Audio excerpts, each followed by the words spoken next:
Somehow Brainiac shanghaied me on a slow boat to this universe.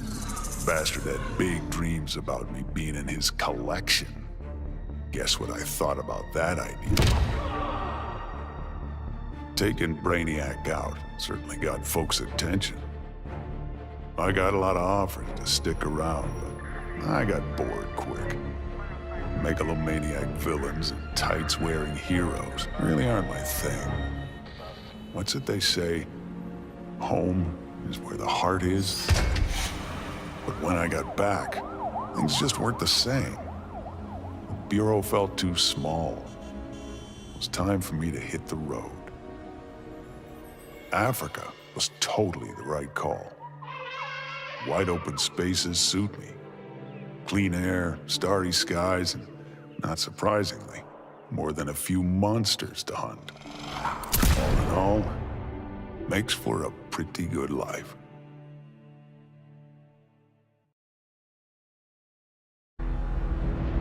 I arrived in this realm accidentally. Driven here by magic unleashed as I forced Kotal Khan's retreat from Earthrealm to Outworld. I was seeking a route home when Brainiac attacked. I could not allow this vile invader to add this planet or myself to his collection. In gratitude for my flawless victory, Batman offered the Justice League's aid. While I waited on him to unlock the magic of interrealm travel, I provided valuable combat training to the youngest members of his order.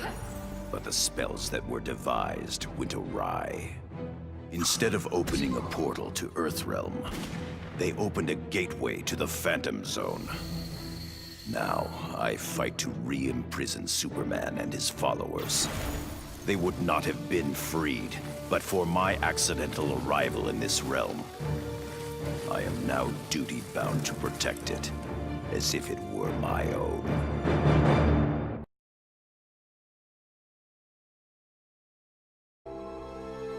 Back in the day, this victory would have called for a party at Titan's Tower. The music, the laughter, the mustard with pizza on bottom. But these days, I have no party mates. Raven became a servant of Trigon. Cyborg? He joined the regime. Beast Boy has been missing so long, I must assume he is dead. Dick Grayson. He was my star-crossed soulmate. He will never be replaced. And now, all that's left is me, last of the Titans. Dick would not approve of the moping. I only overcame the loss of Tamaran by coming to Earth and forging new bonds of friendship with the Titans. It is incumbent upon me to repeat history, to forge new bonds of friendship. Maybe they're not my Titans, but the only way I know to honor my lost friends is to make sure that no matter what, there will always be Titans together. After all, I beat Brainiac. That was a victory. And victories call for mustard parties.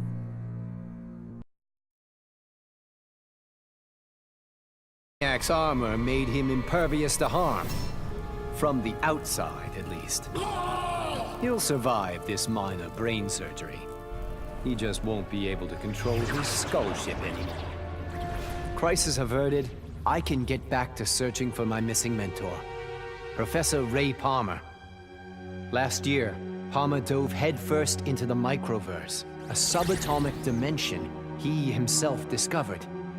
In case he got lost, he left behind a trail of clues and designated an asthmatic research fellow, yours truly, to follow them.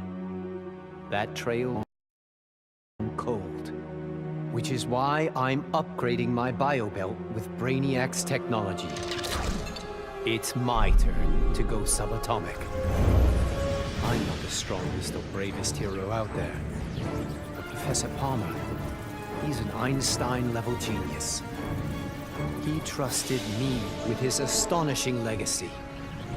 The Atom is not going to let him down.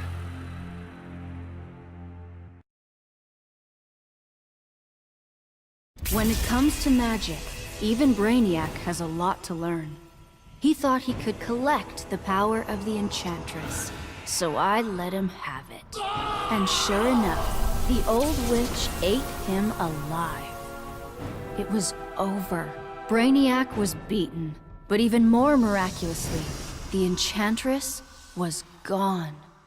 After years of that witch feeding on me, torturing me, corrupting me, I'm free. No more aliases, no evil alter egos. I can just be June Moon. I got my old job back at the design studio. I even have a date this Friday. Piece by piece, I'm rebuilding my old life. Once I've... No! Get out of my head! June. Did you really think you could dispose of me so easily? Brainiac's collection was a revelation. You and I have been thinking far too small. Why corrupt one Earth when we can bewitch all 52?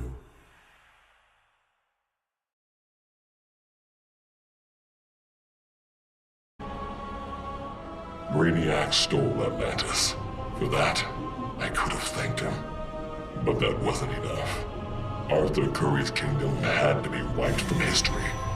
Forgotten. Lost. As it should be. I found just the place, guarded by Earth's most savage murderers. Once upon a time, Arthur Curry killed my father. Now that I've killed his kingdom, all that remains is to kill the king himself. Only then will I consider my father's murder avenged. Only then will I rest.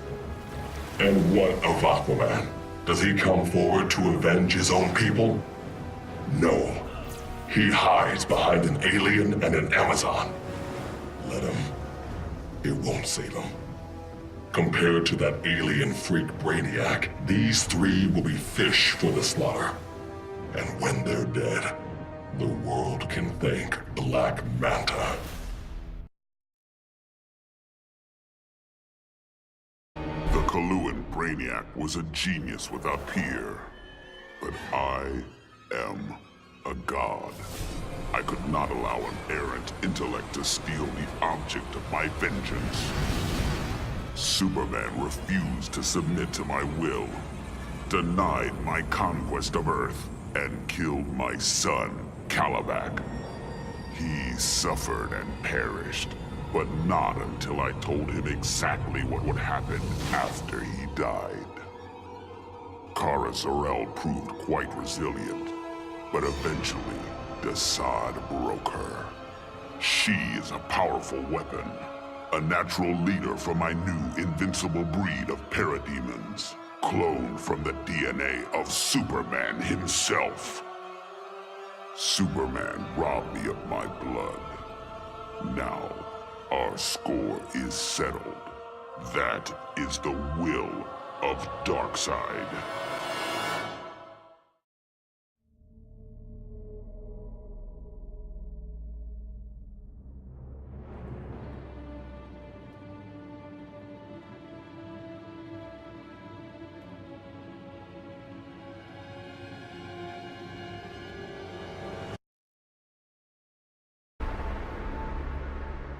Though I had defeated Shinnok, his corruption of Earthrealm's Jinsei had cracked the barrier between my realm and this one. I began having visions of Brainiac's collection of this Earth. I realized that Brainiac's actions would soon destroy the barrier among all the realms. All life would be annihilated. With Brainiac dispatched, I tended the injured. His wounds too great, Kent Nelson could not be saved. But as he died, he warned me. The Armageddon I had foreseen was the design of the Lords of Order. By destroying reality, they would return the multiverse to a perfectly ordered state, obliterating chaos. To defeat this powerful magic, the Justice League turned to this Earth's most proficient wizards and sorcerers. I gladly accepted the invitation to join them. The lords will be contained. Order and chaos will remain in balance.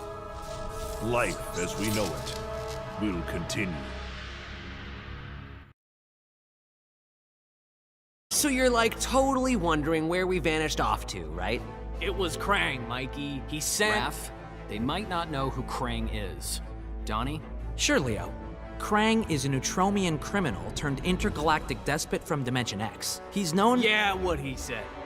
Anyway, we're the biggest heroes in our universe, right? That's why Krang tried booting us to Dimension X, to make way for his invasion. But instead, we ended up on a different Earth. Way awesomer!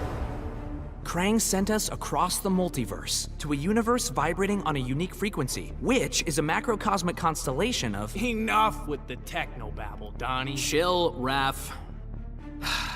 Anyway, it shouldn't have surprised us that this new universe had its own intergalactic despot.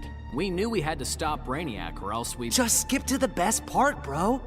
Once we whoop Brainiac, I asked that kooky clown lady where to get a good pizza, and she's all, "Let me get you Toidles the super salty pizza." I swear on my life that pizza was the scrum diddly. Krang thought he beat us, but in the end, his whole plan backfired. the super salt on Harley's pizza, edible nanotech called 5U93R. It temporarily augmented our physiques and durability. Plain English, we became Ultra Turtles. Krang didn't stand a chance. Yeah, you could say this little adventure gave our turtle power one shell of an upgrade. Oh, Mike, that was so lame. Epic fail. Even Shredder's Are funnier you than serious? That was terrible. Whatever, dudes. That was funny.